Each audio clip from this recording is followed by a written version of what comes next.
Good evening. It's Dirk de Klein here for LiRmedia.tv radio for the breakfast show. Grant, if you want to kind of give a quick overview of who you are. Yeah. Dirk, thank you so much. Silvia, hello. My name is Grant Gochin. I am an American citizen. I'm also a Lithuanian citizen. My family is originally from Lithuania. In the 1940s, all the family that was still in Lithuania were murdered by Jonas Noreika and his employees. When I found that out, I approached the Lithuanian government to ask them to revoke his honors. And it has been a very long journey since then.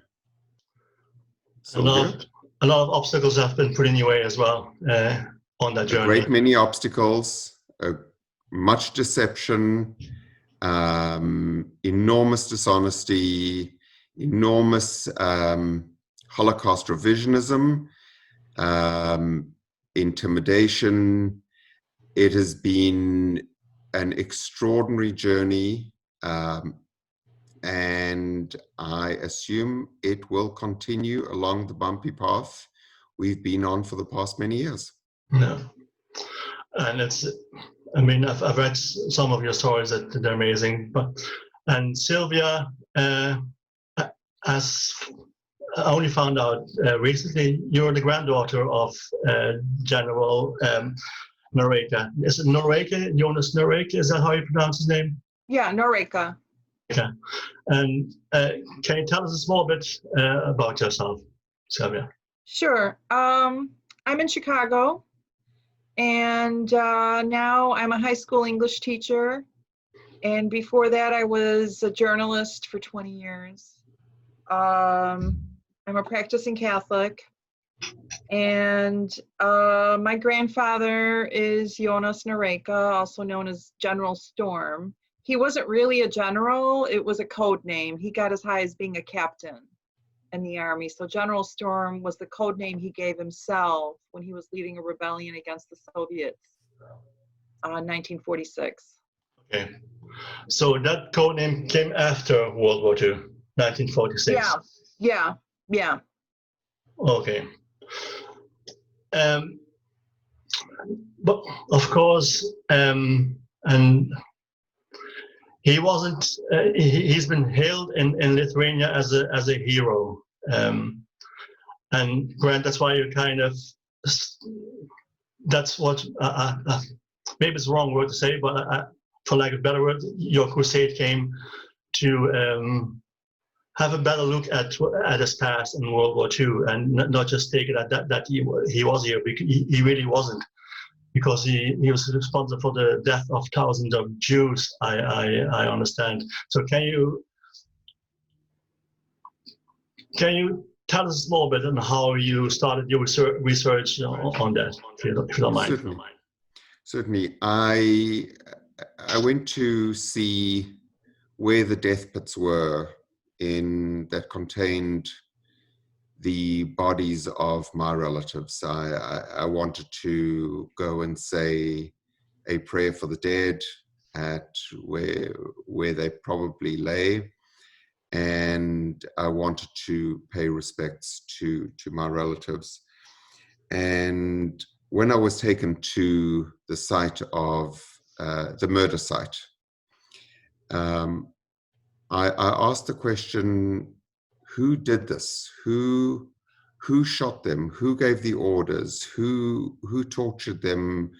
Who raped the girls? Who brutalized the children? And the answer came, it was a man by the name of Jonas Noreika. So I wrote it down, and when I came back to the United States, I began to research. And very quickly, it came out that Der Spiegel in Germany, the magazine, had published a piece in 1984 identifying Noreika as the perpetrator. So he was already known in the 80s as the perpetrator, and Der Spiegel published some of his orders. So there was clarity. There was clarity even before Lithuania regained independence. And the more I researched, the more surprised I became, because I found out that, yes, he was the known perpetrator, but he was also considered a national hero of the Lithuanian state. So I figured this has to be a mistake. It can't, the Jews were Lithuanian citizens. So here is a Lithuanian that went and murdered 14,500 Lithuanian citizens. It's not possible that somebody like this is considered a national hero. Yeah. So I thought all I need to do is approach the Lithuanian government and tell them, folks, you've made a terrible mistake. This is not a hero. You may want to revoke his credentials and take down the monuments for him. And so I approached the Lithuanian government, and to make a very long story very short, all I have encountered in the very many years has been dishonesty, fraud, obstructionism, deception, revisionism, denial, the very worst human characteristics that could ever be displayed have been displayed copiously by the Lithuanian government and judiciary in the cover-up of crimes against Lithuanian Jewish citizens and Jews that were brought to Lithuania to be murdered. I had no traction whatsoever until I met Silvia. And when Silvia stepped forward to tell the truth about her grandfather, she encountered from the Lithuanian government similar to what I've encountered for all these many years. Yeah. I've sued the Lithuanian government very many times, hoping that I could find an independent, impartial, honest judge. But I have not been able to do that. The judiciary has never looked at a single fact in the case. They have only denied the case based on technicalities, which shows the universal collusion of the government, the judiciary, the revisionists. There is no path to truth inside of Lithuania.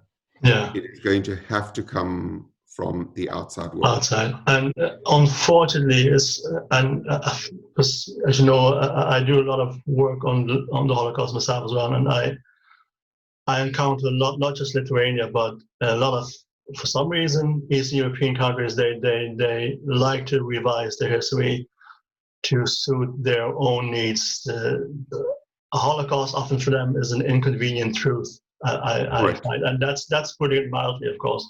Now, Silvia, that must have been something for you. That's something brave for you to do, to come forward and to put your grandfather in a true, but for some people probably a negative way. So how did you feel about that, of doing that? Because I'm coming from my own point of view.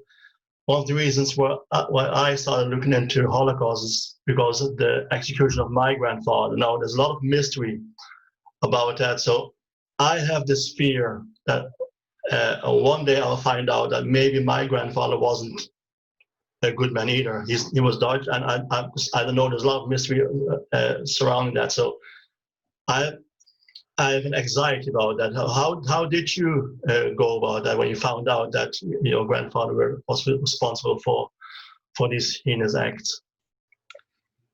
I'll tell you how this all started for me. when I was growing up here in Chicago in the 1960s, 1970s, then 1980s, my grandfather was a larger than life figure in the home. He had died in 1947 at the age of 36 years old. And my mother and my grandmother, his wife, really kept his spirit alive. And I felt that he was like a presence in the house, because he was invoked so often. And I always heard his story backwards. He died in a KGB prison because he fought against the Soviets, and he got caught. This was the time when he was calling himself General Storm, and he was trying to create a rebellion against the Soviets. And they uncovered his plot, and then they took him to the KGB prison, and he was there almost 2 years. He was tortured, and then they executed him. Then they tossed his body in a mass grave at a mansion a few blocks away from the prison. And although he died in 1947, my mother and grandmother only heard about it in 1956. So all that time, and I wasn't even born yet. I was only born in 61. But I've heard this so often. All that time, they thought he might be alive, and that they would be reunited with him.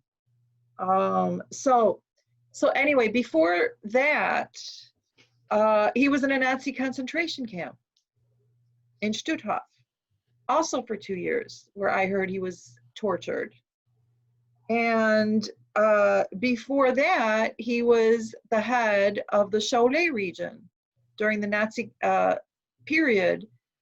But I heard, the way I grew up hearing the story was that he was an anti-Nazi, and he was sort of like a double agent working for Lithuania and doing all he could to undermine the Nazis.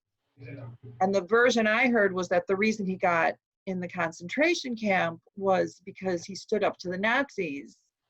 And it was sort of left unspoken that he was defending the Jews. That's how I understood it. Yeah. And so then before that, he led a 5-day rebellion against the Soviets in 1941 in Plungia, in Žemaitija. He was the head of the whole Žemaitija region, the northwestern region of Lithuania, and his headquarters was in this little tiny town called Mordosai, where there was a little schoolhouse, one-room schoolhouse that my grandmother was a teacher at. Okay. And from that little schoolhouse, he ran this rebellion, this uprising, and they won. They got rid of the Soviets. So, and then before that, he had been, was a captain in the army, and he was a lawyer. He was a creative writer. Very intelligent man, very good looking. He had lived, he was born in 1910. Lithuania became independent in 1918. So the better part of his formative years, he was living in an independent Lithuania. Yeah. And Lithuanians during that time, and even before, are very nationalistic and proud and glad to have their freedom, and talking about how they've always been oppressed by Russia or Germany or Poland. So anyway, my mom had always been collecting material on her father, because she had been asked to write a biography of him because he's such a big hero. And my mom was a writer also. She was really an opera singer, but she was very creative, and she could write, and she wrote a lot for the Lithuanian newspaper here. And she had been collecting materials all my life. I grew up, watching her create piles of material about my grandfather. And she even got a PhD in literature. Very late. 55, 56 years old when she finally got that PhD, which is late. But I think she did that so that she could write the book. And but then at the age of 60, she got sick again. She was always battling diabetes, and she had a bad back. And so she went to the hospital. And I went to visit her. And before I saw her, I thought, oh, it's another, hospital visit. She'll be fine. She'll come out. But when I saw her that time, I was really scared because she looked bad. She looked horrible. And I was beginning to think, this is not going to be an in and out thing like all these other times. She's going to be here a while. And, I thought that she's going to be sick longer. But she must have known what was going on with her. And she said, Silvia, you have to write the book. And it was clear what book it was. I didn't have to ask that question. Yeah. But I was in denial that she was dying. And I just said, no, you're going to write the book. This has been your lifelong project. I'm happy to help you, when you're feeling better, but you're going to write it. And she just said, you have to promise me. Everybody expects it. You have to write the book. And so I'm holding her hand, and it's in January, very cold in Chicago. I'm looking out the window, lots of snow. And I'm thinking, I really don't want to do this. I don't, but how am I going to say no to my mother? You don't. You can't do it. And and she knew I was a journalist, so I kind of made a bargain with God. And you know how those go. Yeah. But I was done with it. So I said, okay, God, I'm going to say yes to Mom, but she's going to get better. All right? Deal? Okay. So I said yes to Mom. And then she seemed very relieved, and she closed her eyes and she went to sleep. And then I left her. And I came back the next day, and she was already in a coma. Okay. And then within 10 days, she had died. All right. And then I thought, okay, now She was still 60 at that stage, was she? She was 60 years old. That's amazing, because my own mother died when she was 60 as well in January. So I can relate to that. I can see when my mother, well, actually I didn't. She died quite suddenly. But the day before, she asked me a few questions, and I couldn't say no to my mother either. So I think she kind of knew herself at that stage, even though she was healthy, but she had something in her thinking, oh, maybe I won't last. So she asked me questions, and I did whatever she asked me to. So I can fully appreciate and relate to that. If your mother asks you to do something, you just, especially in those situations, you just do it. There's no real questions asked about it. So yeah, but okay, could continue. Yes. Yeah. Okay. So this was in the year 2000. Yeah. So 20 years ago, and I was 32 years old then, and I took on the project. I was grieving the loss of my mother,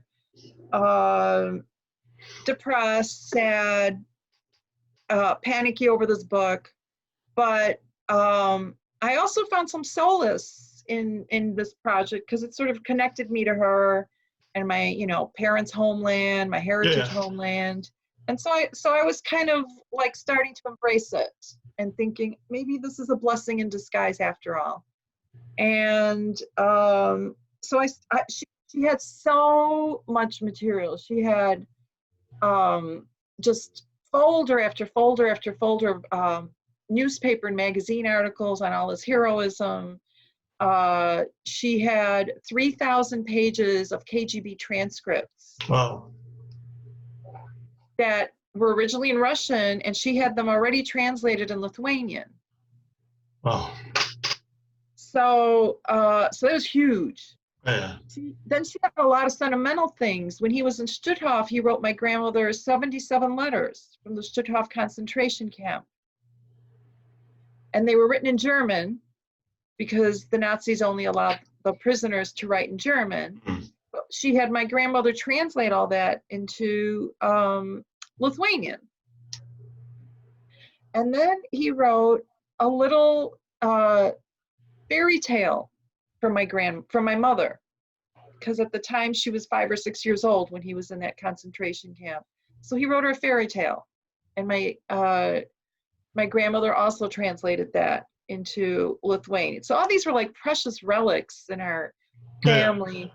And then my mom had already been starting the research. She had asked her relatives to start sending letters about Jonas Noreika, what he was like when he was a young boy, when he was a teenager, so she had a lot of that kind of material too.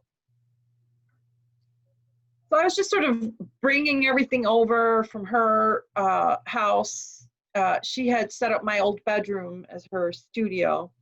And then I had, 3 bookshelves of stuff. And actually, I'm like standing in front of it, sitting in front of it. All this is all that stuff Wow. I had brought over. All these shelves are just the research stuff. So, then I kind of now have it a little bit more organized. Yeah. And I was still working as a freelance writer, as a journalist then, and I had 2 young children.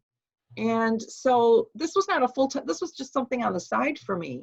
So I was not in a big rush to do it, but I also thought I'm not going to wait till I'm 60 to write the thing. Well, I guess, I'm turning 59 in a couple months. So it has taken a long time. And, but anyway, at the time, then I go visit my mom died February 4th, 2000. And now my grandmother survived her mother. My grandmother survived her by 5 months and now was having another heart attack. I think it was like her 3rd or 4th one already. She was in her 80s. And I went to visit her, and I'm like, how are you, Muchita, which is grandmother? And she said, I'm fine. I'm not doing so well, but I want to know about the book. How's the book? How's the book going? And I'm like, don't worry, I've started it. I'm looking into it. I'll get it done. I won't wait like Mom. And all of a sudden, she has a little bit more energy than I've seen in a long time. And she says, Silvia, don't write the book. And I'm like, what do you mean, don't write the book? Just let history lie. There's no need to dig around and all that stuff. Just leave it alone. And I'm like, what should do, why would you say anything like that? I promised Mom I have to. I mean, this was her death. I can't say no. Like, it's a promise already. And she did not like my response, so she just turned over and faced the wall. And I said goodbye. And then within a few days, she was in a coma and then died. And at this point, both of these women, my mother and my grandmother, had asked to be buried in Lithuania, in Vilnius. And so they were cremated. So my brother lives in California, and my brother and I took their cremains to Lithuania in October 2000 and buried them in Vilnius. And while we were there, we were invited to go visit the school named after my grandfather, the Jonas Noreika Grammar School in Shukone. And we agreed. So, we went up there, and they greeted us, like rock stars. The children, had flowers in their hands, and they were all lined up in the hallway. And they were singing songs for us as we walk in, and I'm getting a little emotional. I'm crying and feeling very welcome. And then the director invites me into his office, and the teachers are all standing around, and he has me look at the script, a scrapbook of my grandfather with all these articles about him. And he says, "So I understand you're writing the book about your grandfather." And I said, "Yes." And he said, "You're such a good daughter. I'm so glad that you're doing that. Our country needs heroes." And I said, "Okay. So, as long as I'm here, why don't you tell me how you named the school after my grandfather?" And he said, "Well, it's been a Russian name for so long. And we had to get rid of that Russian name, and we had to give it a good Lithuanian name. And your grandfather was born in this town, so his name came up right away. And so that's how we decided to name the school after your grandfather." I'm like, "Oh, okay." And I thought that would be the end of the story. And then he takes me by the elbow and pulls me aside, and he says, "But we got a lot of grief over naming the school after your grandfather." I'm like, "What do you mean?" He's like, "The Jews were complaining." I'm like, "What could the Jews possibly complain about my grandfather?" And he said, and he looked at me like I'm the one from Mars. And he said, "Well, he was accused of killing Jews." And he said it so matter-of-factly that it was so devastating to me, because it was the first time I had ever heard that. Yeah. And I almost fainted. It was like a huge blow. And I was still grieving over my mother and my grandmother. And, I had just buried them, and I'm kind of clinging to like writing this wonderful story about my grandfather, something positive happening in my life. And he says this, and I literally almost fell to the floor. They had to give me a chair, and I'm sitting down, and I'm catching my breath, and then the director, is stroking my arm, and he says, "But don't worry, it's all in the past. Don't worry, it's all in the past."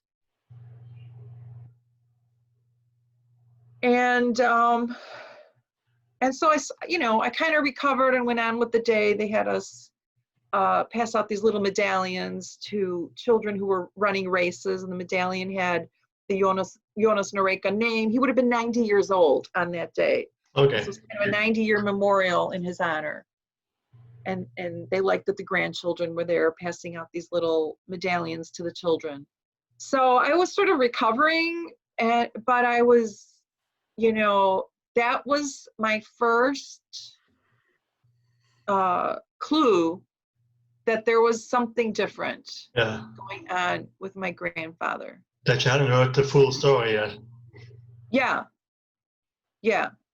And so then I came back to Chicago, and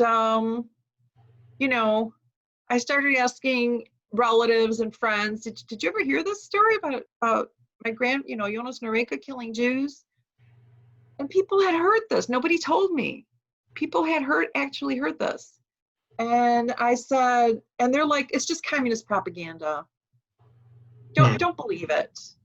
It's not true. It's completely made up. They're just trying to make Lithuania look bad.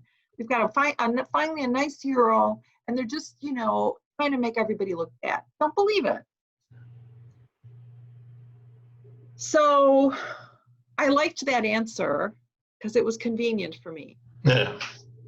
And so for a while, I went with that.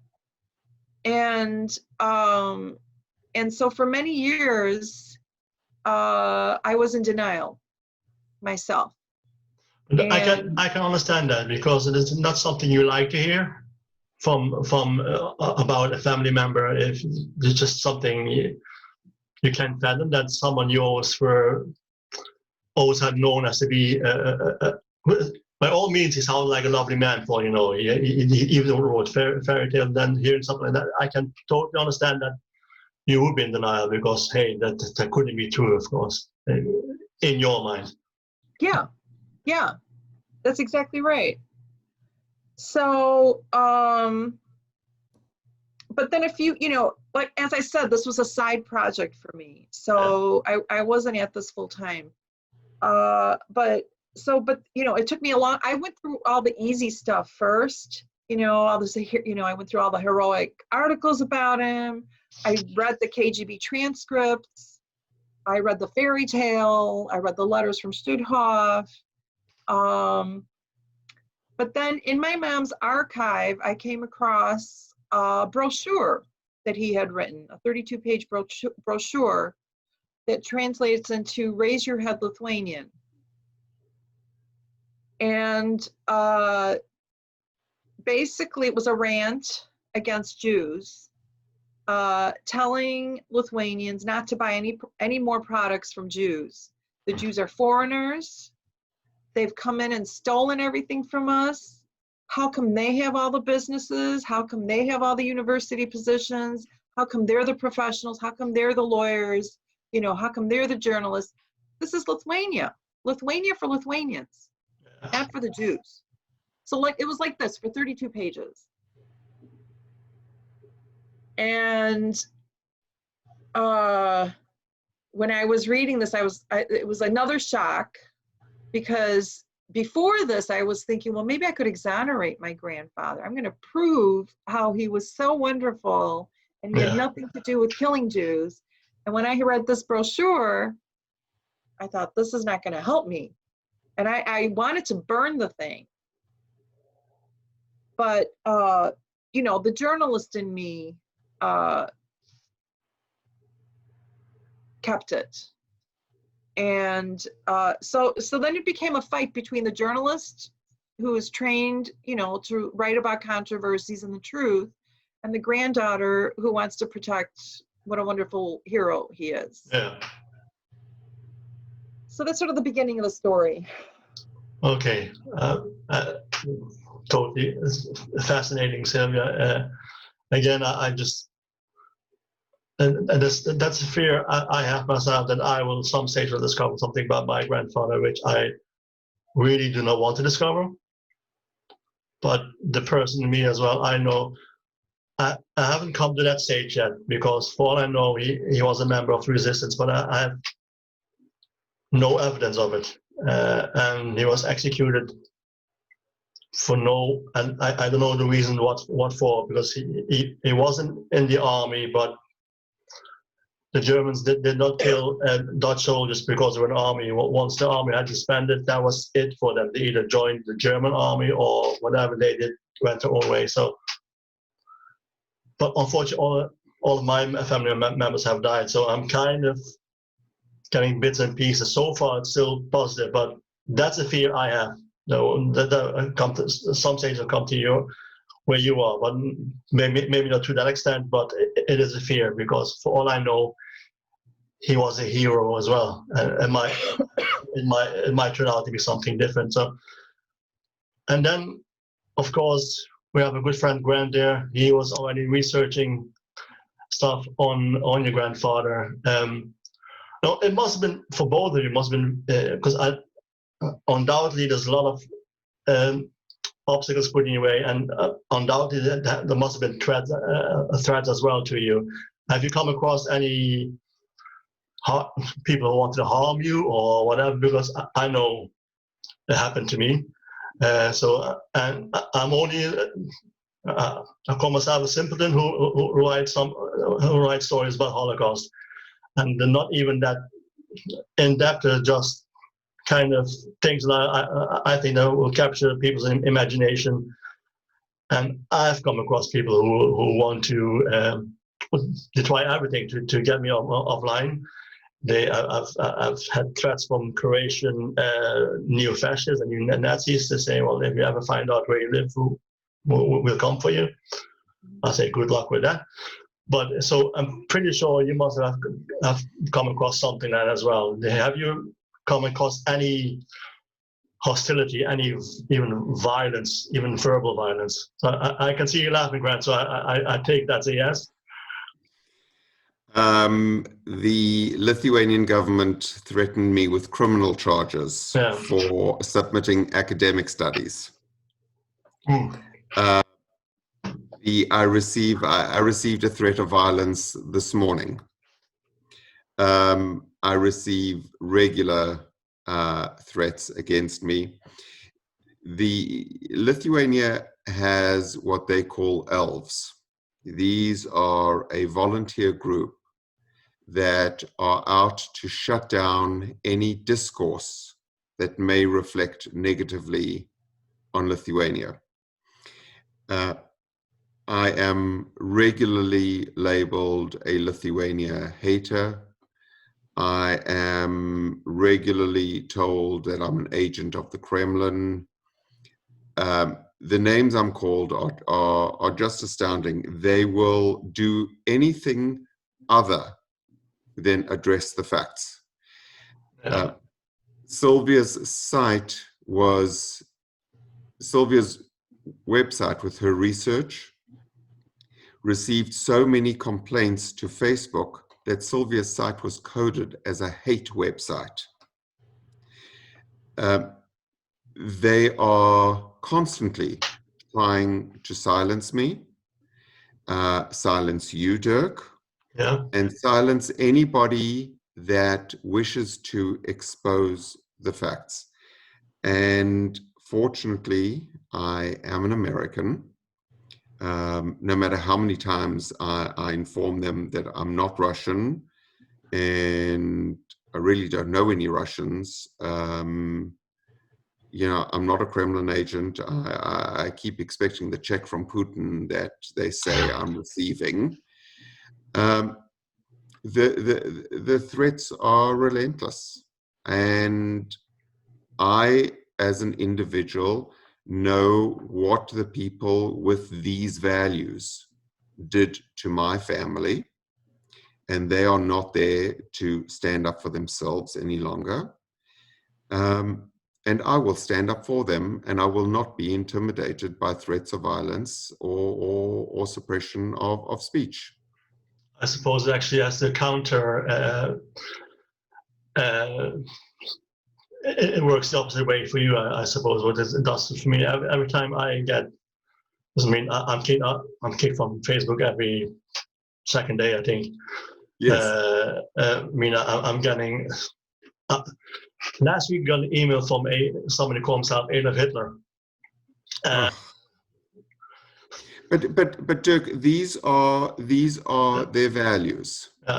So, the kind of people that call themselves Adolf Hitler now, or that laud people like Jonas Noreika as heroes, their values are hate and bigotry, suppression of free speech. The people that they hero worship are people that actually carried out these acts. So if these are the heroes, would these people carry out the deeds again that they today consider heroic? I, as an individual, will not back down to these people.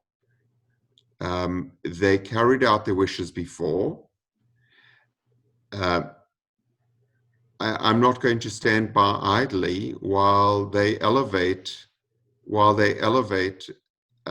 these fascists and murderers, thieves, thugs, rapists as their heroes.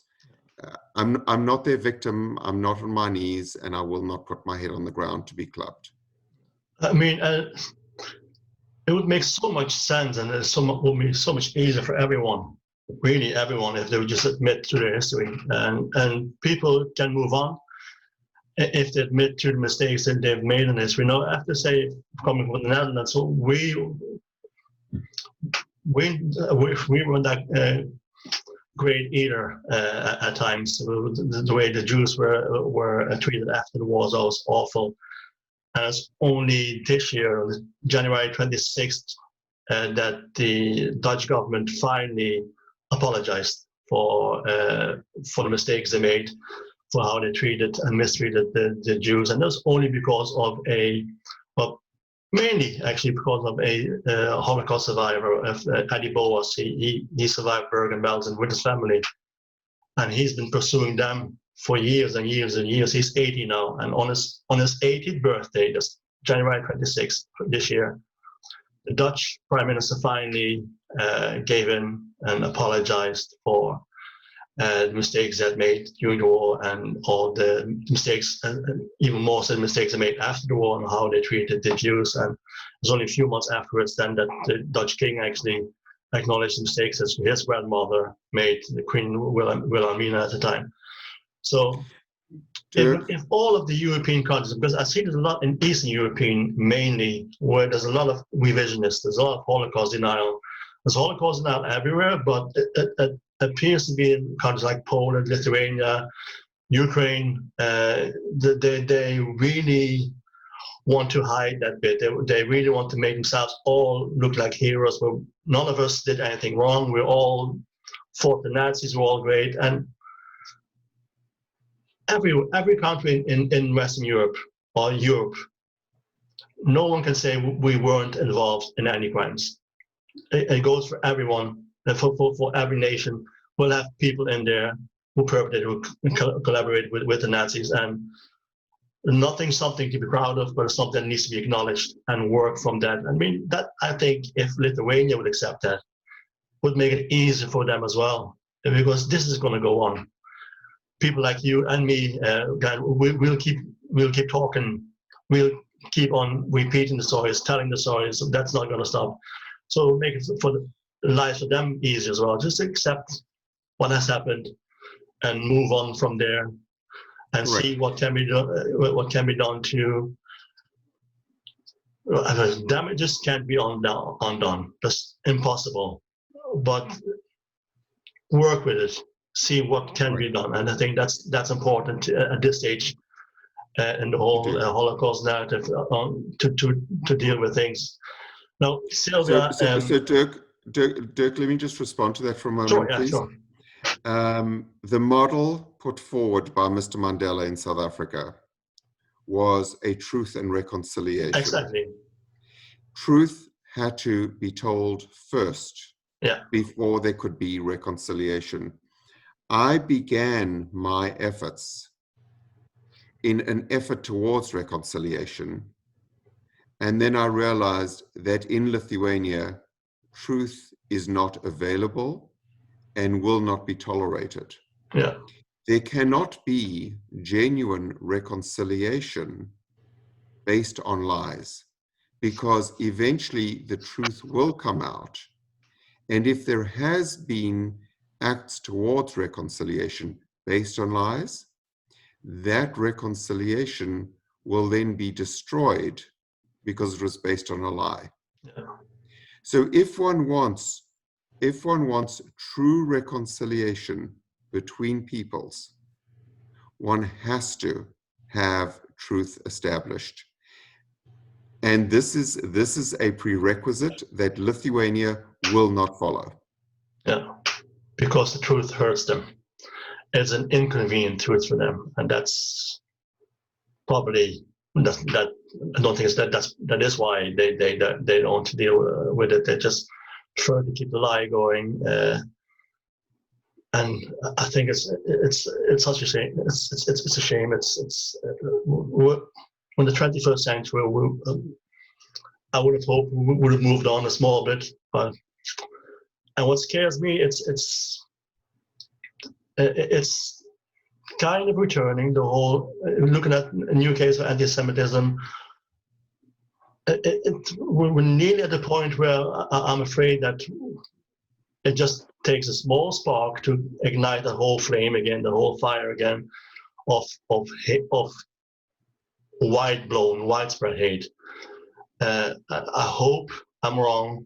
I'm sincerely hope I'm wrong, but I have this fear that we're at that stage at the moment. So, but all we can do is keep telling the truth, and that's what we find out. Just keep telling it, and don't be afraid of it. Don't, Silvia, have you? I know I've seen it as well that your website has been named and shamed for the wrong reasons now. How do you feel about that? How do you fight something like that? Or does it frustrate? Do you sometimes feel like, why do I bother? Or it was a very long process. It was not a day. It was not something that happened in a day. I would say, I'm not surprised at the Lithuanian reaction because I had it myself. So I understand it, and I understand the deep reluctance and anger that they have over this truth. And, for me, it started as a promise to my mother. And then, I said, I'm going to write this book no matter what. And then it turned into, I'm writing a book my mother probably would not have wanted me to write based on how it came out. But at this point, it is such a meaningful project that, I am a practicing Catholic, and I pray over this every single day that I am doing the right thing. And based on what I have found, I feel like I'm doing the right thing. You are. And it's the truth. It's a horrible, painful, dark time for Lithuanians, but they have to, I believe, and I only focused on my grandfather because that was painful enough. So I did not go into other men who were really involved in in killing Lithuanian men who were involved in all this. Grant has, and I've been hearing this too, and it's heartbreaking for me. But as horribly heartbreaking it is, you have to, I feel you have to face it, and you have to tell the truth. Because if you don't acknowledge how horrible man can be and how horrible our own country can be to other country men and women and babies, we could repeat this. We could very well repeat this. Yeah. So, and the Holocaust is I think the worst thing that has ever happened in the history of the world. Yeah, I call it the darkest era of mankind, and I don't think there's any other way of describing it really. Yeah. Again, it's I applaud both of you for doing the work. It's outstanding, really, and yes, the truth does hurt, but if we forget our history, we will forfeit our future, and it's just that simple. Or if you try to whitewash it, we might get a future we don't really want. So I think if everyone could keep that in mind, that it would help. It would help a lot. I want to thank you both for this interview, and again, keep up the good work. And Grant, I know you will, and Silvia, I know you will as well. But sometimes it's just nice to hear as well that your work is appreciated, and it really is. So thanks for that. Thank you, Dirk. Thank you, Silvia. Goodbye. Bye-bye.